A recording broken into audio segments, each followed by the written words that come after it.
Ларыса, чым, на ваш погляд, быў адметны гэты навучальны год як старшыні рады? Этот учебный год проходил под девизом юбилейного года. Это 10-й академический год университета Золотого возраста.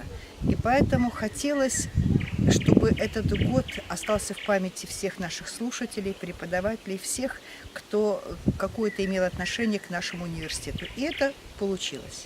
А чым менавіта быў ён адметны? Можа, ёсць тое, што хочаце зазначыць? Во-первых, в этом году у нас было рекордное количество курсов и клубов – 54. Это очень много, мы считаем. За все время существования университета не было такого большого количества курсов и клубов.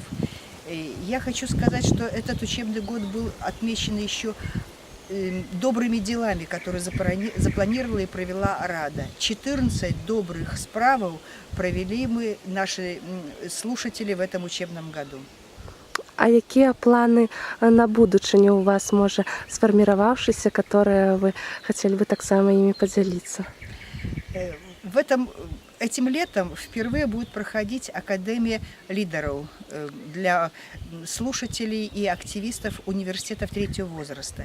И я очень надеюсь, что слушатели нашего университета, в частности, наши члены Рады, примут активное участие в этой академии и научатся быть активными лидерами для того, чтобы возглавлять самоуправление нашего университета в следующем учебном году.